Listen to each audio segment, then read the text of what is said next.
Hello everyone, this is VGTI, and the next game I've decided to discuss is Far Cry 3.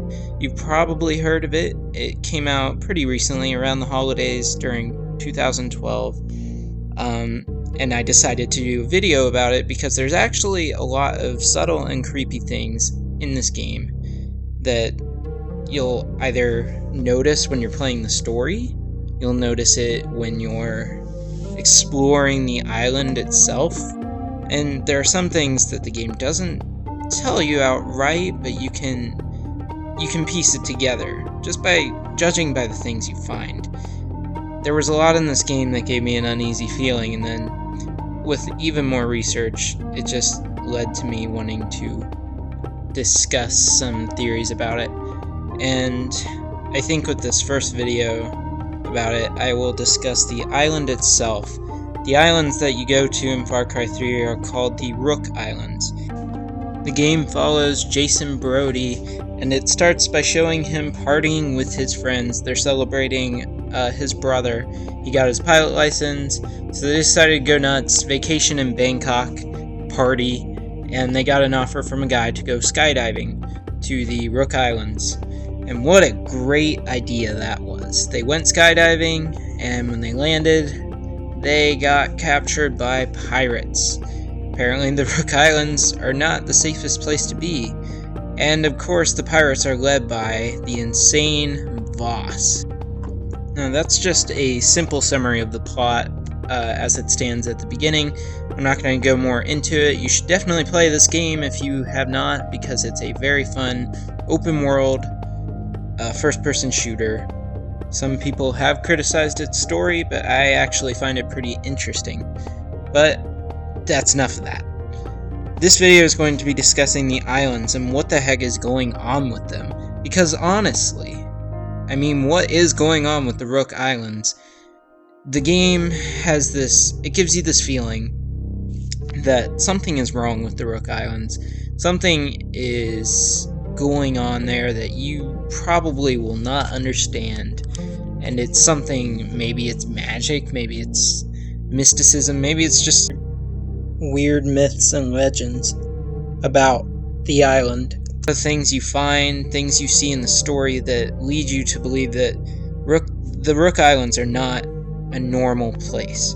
And to start with that statement, I will discuss ghosts. That's right, ghosts. Now, there are actually 2 encounters with ghosts in this game that I can think of. I don't know if there are any more. Someone would have to clarify for me, but I can think of 2, and they're rather interesting ones. And I'll preface this with saying there are spoilers here, of course. If you watch my videos, there are spoilers, because going into the realm of theories can get pretty spoiler-filled. Now, the first one I'll discuss is a little less spoilery, but it involves a woman. Just a random woman. She's a lady you find in a side mission in the game called Pinned to Earth.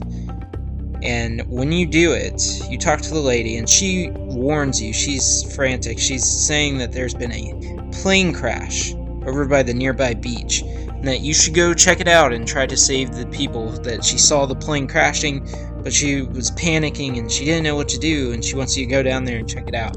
So you go down to the beach to check and see what she's talking about, and there is an old decrepit plane there, but there's no people. And then you find this guy down there on the beach who tells you that that plane crash happened a long time ago, and that there's no lady living up in that house. And then, of course, the mission ends right there. Right after he says that, you just get your XP and money, and then the mission ends, and you're left feeling kind of unnerved. You can go back to her house, and of course, she's not there. It's a little unnerving, sure, but there's another ghost encounter that I want to discuss, and it involves Dr. Earnhardt. Dr. Earnhardt is a character you meet very close to the beginning of the game. Dennis directs you to him, and he has your friend Daisy. He saved her. and he becomes a companion to you. You bring all of your friends back there each time you save one, and they just hang out in his cave, the cave nearby his house. Now, later in the game, Dr. Earnhardt dies. This is towards the game's final act. The rock yacht come to his house, and they mortally wound him. They came there to kidnap Jason's friends and hold them hostage to get him to turn over to the rock yacht side. And they give the doctor such bad injuries that you find him in his gazebo dying, and he tells you what happened. And of course he dies soon after.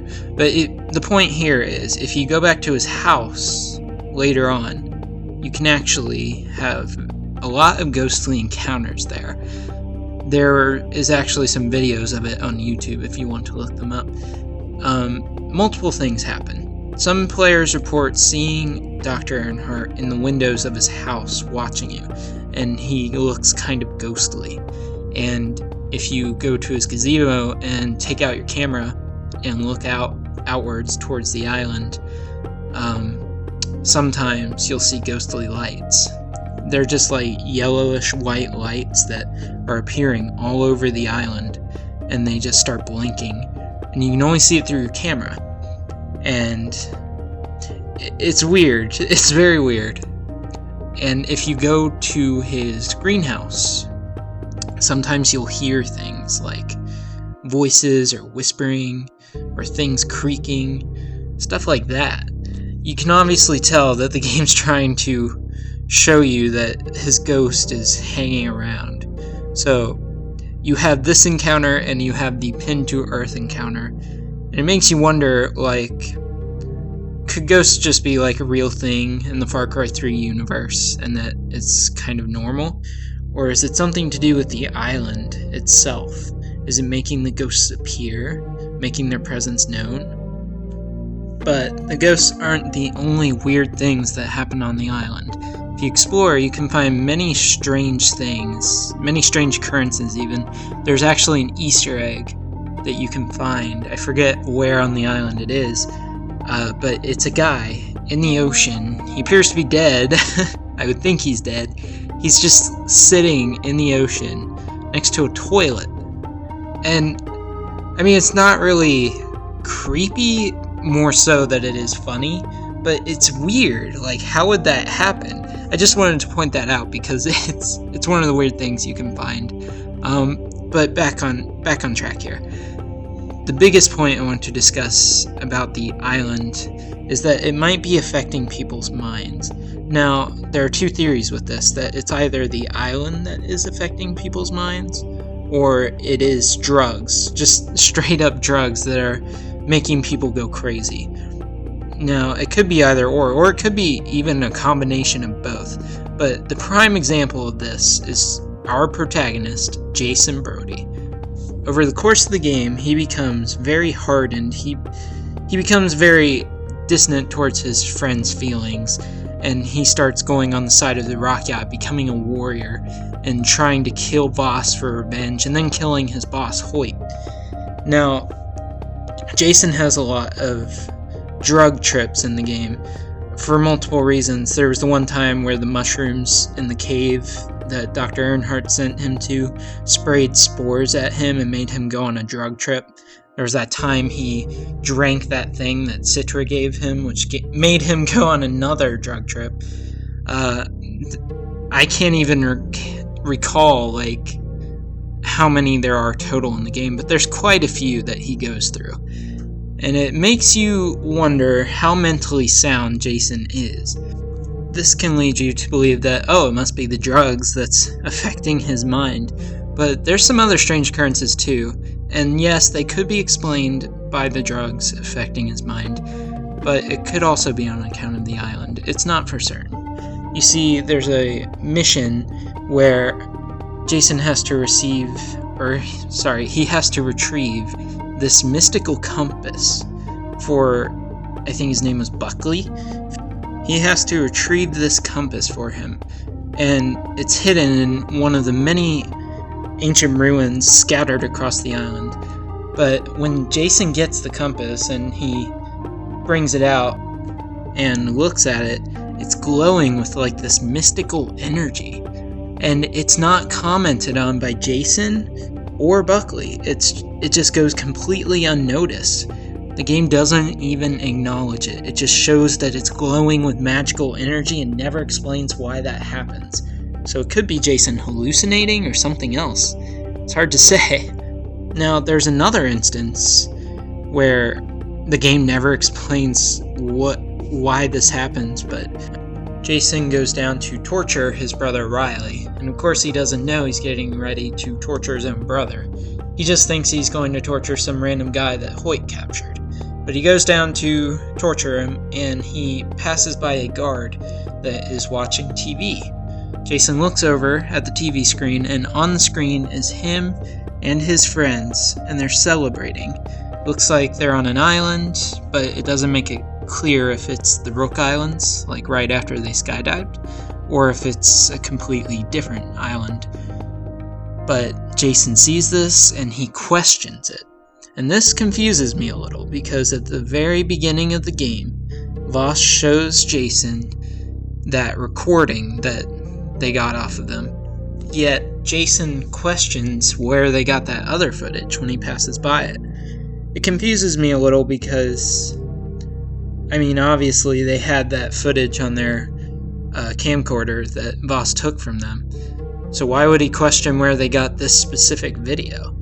It's never really explained, and it makes me wonder what that really meant. Like, maybe it wasn't possible for them to get that video somehow. It's confusing and it's a bit mysterious, but the big thing here that I want to talk about with Jason and the strange things he sees, to top it all off, are the boss fights in the game, if you could even call them boss fights. They are QuickTime events, and every time Jason gets into one, he envisions this disco/dance floor looking place. The whole area is darkened except for him and the boss. There's a spotlight shining on them, and they have a knife fight. This happens multiple times in the game, and every time Jason kills the boss with the knife and wakes up sort of from his stupor, or whatever you want to call it, and the dance floor looking place vanishes and he's back to the real world. And this becomes especially prevalent in the fight with Hoyt, because leading up to that fight, you're in a room full of armed guards and you're playing poker with Hoyt. The knife battle starts, and after it's over, Jason comes to his senses and looks around the room, and all of the armed guards that were standing by watching are dead. They're just on the ground dead. There's blood everywhere, and Jason wonders what the heck is going on. So it seems like, based on that part, it seems like whenever he goes into these knife fights, Jason's mind kind of warps a little, and he starts envisioning that he's going mano a mano with this guy in some kind of dance floor place, maybe in front of a crowd or something, and that he like goes nuts. He's not even thinking. And this becomes clear during the fight with Hoyt, because he kills all of the armed guards during that fight and he didn't even know it. It's like when these fights happen, Jason goes into some kind of berserker rage, and it's very odd. And it just adds to what's going on with him. Is it the drugs affecting his mind? Or is it the island? Is it somehow affecting his mentality? Maybe it's not the island's fault. Maybe it's just the fact that Jason is in the situation that he's in, so it's affecting his psyche. It could be either of those three reasons, really. But it makes you wonder. Now, the last thing I want to talk about is Vaas himself. You kill him in the middle of the game, which was a bit surprising. He's not the final guy you kill. The final guy you focus on, or rather girl, is Citra in the rock yacht. But you kill Vaas in the middle of the game, and the fight itself makes you question if it was real or not. Because when you get to Vaas's compound and find him, he surprises you and stabs you with a needle. Jason falls on the ground, and it seems like he passes out. Vaas walks away. And then when Jason comes to, he's actually not in the real world, but he's in another like glowy looking place, similar to the little knife fights he has, but this one's a much longer stretch. He starts hearing Vaas's voice and seeing things and hearing Citra's voice and Dennis's voice, and he's going down this glowy pathway, killing multiple versions of Vaas himself. Then when you finally get to Vaas, you do a little quick time event and you stab him. You both fall on the ground, and Vaas appears to be dead, but at the very last moment he looks up at you very suddenly. It's kind of creepy, and then Jason comes to, and suddenly everyone's saying, "Oh, Vaas is dead, you killed him." This raises some questions, because Vaas injected you with something when you found him. We don't know what it was, but Jason obviously passed out from it, and when he came to, he didn't really come to, because he had some kind of illusion fight where he was running down a pathway, and then when he finally got to Vaas and killed him, it made it seem like Vaas was alive with that split-second shot of Vaas looking up at you really suddenly. It's such a suspicious situation. Think of it from an outsider's point of view. Everyone, or rather the Rock Yacht and Citra herself, they all knew that Jason was going there to kill Vaas. Then when they got there, they see that Vaas is not there, and Jason is tired, passed out, but Vaas isn't there, so they probably assumed that Vaas is dead or ran away or something. But I think the most logical conclusion for them was that Vaas was dead. And they praised Jason for it, and Jason figured he killed Vaas because of that crazy thing that he went through right after he got injected. But maybe Vaas isn't dead. Maybe he ran away after he injected Jason, because that is certainly what it seems like. Maybe the Rock Yacht saw that as their chance for a power grab, to take over the island and get Jason to become even more entrenched in their customs. We saw with Citra showing Jason their religion and how they think the island was formed. It adds a mystical value to the island itself, but it's probably not real. In my opinion, I think a lot of the strange happenings in the game are on account of Jason himself being drugged up so much and going on so many drug trips. I don't think he's in his right mind, and the situation that he's in can't be helping him either. I think he's hallucinating a lot of things, and that his mind is becoming warped, and it certainly seems that way, especially if you go for the bad ending. But that's just my take on it. As for Vaas, yes, I think he's alive, because that fight with him was just too suspicious and too weird to have really happened. It just seems like another one of those drug trips that Jason goes through. Tell me your opinions about what happened in the comments, or what you think about this game as a whole, what you think about the theories in it.